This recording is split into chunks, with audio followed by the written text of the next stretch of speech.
এইটা কি ধরনের আচানক কারবার যে জামায়াত ইসলাম গত 55 বছর ধরে এই বাংলাদেশে কখনোই কিন্তু এই যে 21শে ফেব্রুয়ারি উপলক্ষে এই যে শহীদ মিনারে গিয়ে কখনো কোনো দিন সম্মান জানায় নাই, এবং তারা বলছে এটা নাকি শিরক, অর্থাৎ মৃত ব্যক্তির উদ্দেশ্যে ফুল দিয়ে সম্মান জানানো এটা হলো শিরক, এবং সেই হেতু ইসলামে এটা হারাম। এই যুক্তির ভিত্তিতেই কিন্তু জামায়াত ইসলাম, যেহেতু তারা ইসলামের রাজনীতি করে, তারা বাংলাদেশে ইসলামী শাসন কায়েম করতে চায়, তারা কিন্তু কখনোই এই এই শহীদ মিনারে এসে ভাষা আন্দোলন, অর্থাৎ সেই 52 সালে ভাষার জন্য যারা জীবন দিয়েছিল তাদের উদ্দেশ্যে স্মৃতি কোনো রকম সম্মাননা তারা দেখাতো না। এখন হঠাৎ করে আচানক কারবার কি হয়ে গেল বললাম না। এইবার 2026 সালে কথা নাই বার্তা নাই, এই যে ডাক্তার শফিকুর রহমান সহ জামায়াত ইসলামের লোকজন এসে এই যে শহীদ মিনারে তারা ফুল দিয়ে ভাষা আন্দোলনের শহীদ যে সালাম বরকত রফিক তাদের উদ্দেশ্যে সম্মাননা জ্ঞাপন করছেন। তো তাহলে কি ওনারা ইসলামকে কি নতুন করে লেখা শুরু করলেন, কোরআন হাদিসের কি নতুন ব্যাখ্যা শুরু করলেন নাকি? অর্থাৎ এতদিন ধরে যেটা হারাম ছিল এখন সেটা কি হালাল হয়ে গেল? কথা হচ্ছে যে বাংলাদেশে তো জামায়াত ইসলাম ছাড়াও আরও ইসলামের ব্যাখ্যাকারী বহু ইসলামী দল আছে, তাই না? জামায়াত ইসলাম যদি হুট করে এসে এটাকে হালাল করে দেয়, তো অন্যান্য ইসলামী দলগুলো তো আর এটাকে হালাল করবে না, তাই না? তারা তো এটাকে অবশ্যই হারাম গণ্য করবে এবং শিরক গণ্য করবে। তো তাই যদি হয় তাহলে এই জামায়াত ইসলামের আসলে কী পরিণতি হবে, বা জামায়াত ইসলাম আসলে কী ব্যাখ্যা দিবে? এটার কি কোনো ব্যাখ্যা আছে? অদ্ভুত ব্যাপার। এটা কোন ধরনের কথা? জামায়াত ইসলাম কি মনে করে বাংলাদেশের মানুষ সব বোকা চোদু? এইখানে মনে হয় যে জামায়াত ইসলাম একটু ভুল করছে। তারা ইসলামী রাজনীতি করে, ইসলামী শাসন কায়েম করতে চায়, যে ইসলামী শাসনে গণতন্ত্র হলো হারাম। এইবার তারা গণতান্ত্রিক যে নির্বাচন তাতে অংশগ্রহণ করছে, এখন তার পক্ষে তারা কি বলবে যে এইটা কি যথাযথ হয়েছে? অবশ্য বলতে পারে যে পরিস্থিতি সাপেক্ষে যে কোনো পদক্ষেপ গ্রহণ করা এটা ইসলাম জায়েজ করে। তারা এটাও বলতে পারে যে পরিস্থিতি সাপেক্ষে নবী হুদায়বিয়াতে ওই যে কুরাইশদের সঙ্গে উনি সন্ধি চুক্তি করছিলেন। এখন ওনারা বলতে পারেন যে বাংলাদেশের মানুষরা যেহেতু প্রকৃত মুসলমান এখনও হয় নাই, একেবারে খাঁটি সহি মুমিন মুসলমান হয় নাই, তাদের মধ্যে এখনও ব্যাপকভাবে শিরক বিদাত এই জিনিসগুলো আছে, এবং এই হেতু তাদেরকে প্রকৃত লাইনে না আনা পর্যন্ত তাদের মনোরঞ্জন করে এই রকমভাবে এই যে 21শে ফেব্রুয়ারি অথবা স্বাধীনতা দিবস অথবা বিজয় দিবস উপলক্ষে এই ধরনের অনুষ্ঠানে যোগদান করা, ফুল দিয়ে সম্মাননা দেখানো, হ্যাঁ আপাতত একটা কৌশল। বাট যখন বাংলাদেশে প্রকৃত খাঁটি সহি ইসলাম প্রতিষ্ঠিত হবে তখন এগুলোকে ঝেঁটিয়ে বিদায় করা হবে। এখন এটা তাদের মনের কথা যদি হয়ে থাকে, তো এই জিনিসগুলো কি বাংলাদেশের মানুষ জানে না? ওনারা কি মনে করে যে বাংলাদেশের মানুষ এই জিনিসগুলো জানে না? বাংলাদেশের মানুষ কিন্তু এই জিনিসগুলো জানে যে এইটা বস্তুত আপাত বাংলাদেশের মানুষকে কিছুটা কি বলা যায়, মানে সোজা ভাষায় বলা যায় যে ধোঁকা দেওয়ার জন্য এই ধরনের কৌশল অবলম্বন করছে জামায়াত ইসলাম। তো একবার যদি সাধারণ মানুষ ধরে নেয় যে জামায়াত ইসলাম মানুষের ধর্মীয় সেন্টিমেন্টকে ব্যবহার করে তাদেরকে আবার ধোঁকা দিচ্ছে, তাহলে জনগণের মন থেকে এই জামাত ইসলাম কি উঠে যাবে না? যতই ইসলামের কথা বলুক না কেন, ইভেনচুয়ালি পাবলিক তো তাদেরকে খাঁটি ইসলামী দল হিসাবে গণ্য করবে না, এটাই তো স্বাভাবিক। যাই হোক, এখন যদি তারা মনে করে যে বাংলাদেশের মানুষ বোকা মূর্খ চোদু, তাহলে তারা তো সেটা মনে করতেই পারে। বাট আসল কথা হচ্ছে যে এখন এই যে ইনফরমেশন টেকনোলজির যুগে এবং এই 21শ শতাব্দীতে মানুষ কিন্তু শুধুই মাত্র 1450 বছর আগে সৌদি আরবের মরুভূমিতে কী বিধিবিধান চালু হয়েছিল ইসলামের নামে, মানুষ অবশ্যই তাদের সীমাবদ্ধতার কারণে হয়তো এখনও ধর্মচর্চা করে, আল্লাহ বিল্লাহ করে, কিন্তু তাই বলে ওই 1450 বছর আগে যে বিধিবিধান আরবের মরুভূমিতে চালু হয়েছিল সেই একই বিধিবিধান এখন যে এই 21শ শতাব্দীতে সমাজে চালু করা যায় বা যাবে, এটা কিন্তু পাবলিক মনে করে না। এটা কিন্তু পাবলিক মনে করে না। এখন তারপরেও যদি এগুলো জোর করে সমাজে চাপিয়ে দেওয়া হয় তাহলে সেটা বদহজমই হবে, যেমন আমি প্রায় বলি যে ইসলাম আসলে তো একটা আরব কালচার, একটা আরব পলিটিক্যাল অ্যাগ্রেসিভ কালচার, যেটা নাকি দাবি করে সারা দুনিয়ার মানুষদেরকে কি করতে হবে এই কালচারে।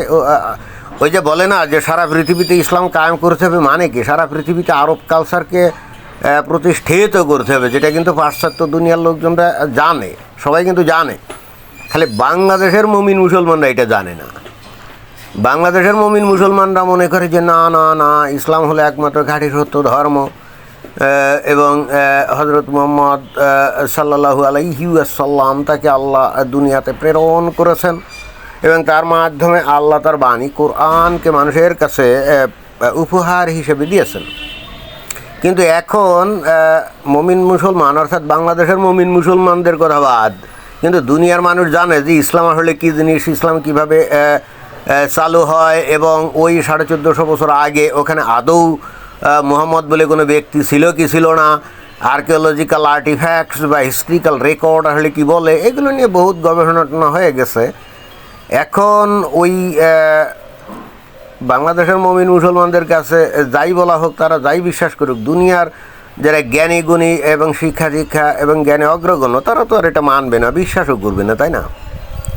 এবং সেই হেতু ওই যে ইসলামের দাবি সারা পৃথিবীতে ইসলাম কায়েম করতে হবে, অর্থাৎ ওই আরব যে কালচার এটাকে প্রতিস্থাপন করতে হবে, এগুলো যখনই বিভিন্ন জায়গায় করা হবে প্রথম দিকে হয়তো তেমন কিছু বলবে না, মানুষ মজা হিসাবে নিবে, কিন্তু আলটিমেটলি একটা সময় এসে তারা কিন্তু এটার প্রতিক্রিয়া দেখাবে এবং এর বিরুদ্ধে সোচ্চার হবে। যেমন পশ্চিমা অধিকাংশ দেশে অলরেডি কিন্তু নারীদের এই যে বোরখা হিজাব এগুলো কিন্তু ব্যান করা হচ্ছে, তারপরে প্রকাশ্যে এসে যেখানে সেখানে নামাজ পড়া এটাকে ব্যান করা হচ্ছে, তারপরে প্রাইভেট প্রপার্টিতে যদি দল বেঁধে জামাত সহকারে নামাজ টামাজ পড়া হয় এগুলোকে ব্যান করা হচ্ছে। কেন করা হচ্ছে? কারণ তারা বলছে যে এইটা কোনোভাবে ধর্মীয় বিষয় হতে পারে না, এটা হলো জোর করে তাদের নিজস্ব ধ্যান ধারণাকে অন্যের উপর চাপিয়ে দেওয়ার মতো, এবং সেই হেতু ব্যান করেছে। এটা খালি পশ্চিমা দেশগুলো ব্যান করেছে তাই তো না, একেবারে মুসলিম দেশগুলো ব্যান করেছে, যেমন তাজিকিস্তান, কাজাকিস্তান, এরাও তো দেখলাম যে এগুলো ব্যান করে দিচ্ছে, তাই না? তো এখন বাংলাদেশের মুমিন মুসলমানরা কি মনে করে যে ওরা না জেনে না শুনে ব্যান করছে? ওরা খুব ভালো করেই জানে যে ইসলাম আসলে কী জিনিস, এবং তারা খুব ভালো করেই জানে যে ইসলামী শাসনে থাকা মানে ওই 1450 বছর আগেকার যে সমাজ ব্যবস্থা ওই আরবে চালু ছিল সেখানে ফিরে যাওয়া।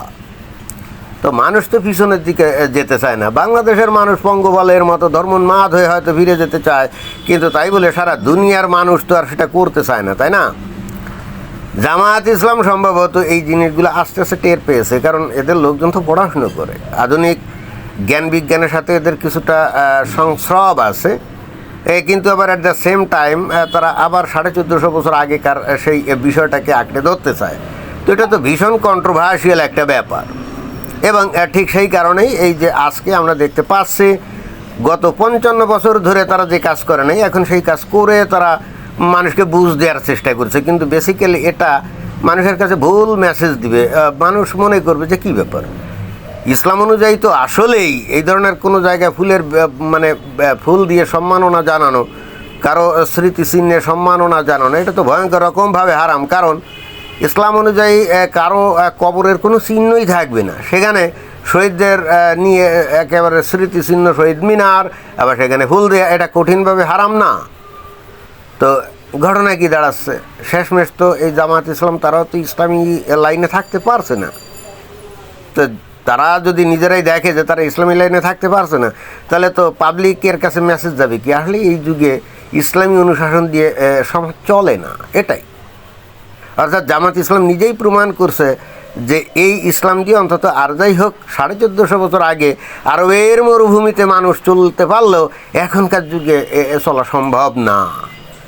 আপনি দেশের জ্ঞানী গুণী বা বীর পুরুষ যারা, হ্যাঁ তারা মারা গেছে, তারা শহীদ হয়েছে, তারা জীবন দিয়েছে, ভালো কথা, আপনি তাদেরকে স্মরণ করবেন না? তারাই তো আপনার ভবিষ্যতে চলার পথের অনুপ্রেরণা, তাই না? আপনি তাদেরকে স্মরণও করবেন না, তাদেরকে সম্মান দেখাবে না, আপনি সামনের দিকে যেতে চান কিসের অনুপ্রেরণায়? কোনো অনুপ্রেরণা আছে বাংলাদেশের মানুষের সামনে? যদি ভাষা সৈনিক অথবা স্বাধীনতা যুদ্ধে যারা শহীদ হয়েছিল তাদেরকে যদি বাদ দিয়ে দেওয়া হয়, তাহলে বাংলাদেশের মানুষের সামনের দিকে যাওয়ার জন্য অনুপ্রেরণা কারা? তো জামাত ইসলাম এতদিন দেখছে যে তাদেরকে বাদ দিয়ে তারা এই বাংলাদেশের মানুষের মনের মধ্যে ঢুকতে পারেনি। আর পৃথিবীর কোনো জাতি বাঁচতেই পারে না, তাদের বীর পুরুষদেরকে তারা সম্মান করবে না। এটা কি হয়? কারণ তাদের কর্মকাণ্ড দ্বারাই তো জাতি অনুপ্রাণিত হয়, সামনের দিকে এগিয়ে যাওয়ার জন্য তারা উৎসাহিত হয়, তাই না? তো 55 বছর ধরে এই প্র্যাকটিস তারা করছে, অর্থাৎ জামাত ইসলাম করছে, এবং দেখছে যে এগুলো করেও জনগণের মনের মধ্যে ঢোকা যায় নাই। খালি ইসলাম ইসলাম করে কোনো কিছুই করা যায় না, কারণ ইভেনচুয়ালি পাবলিক এটাও বোঝে যে এই একবিংশ শতাব্দীতে এসে 1400 বছর আগেকার ওই আরবের বিধিবিধান এই যুগে চালানো সম্ভব না। অর্থাৎ জামাত ইসলাম নিজেরাই প্রমাণ করছে যে Islam is not compatible with the modern era. একেবারে ক্লিয়ার কাট। ধন্যবাদ।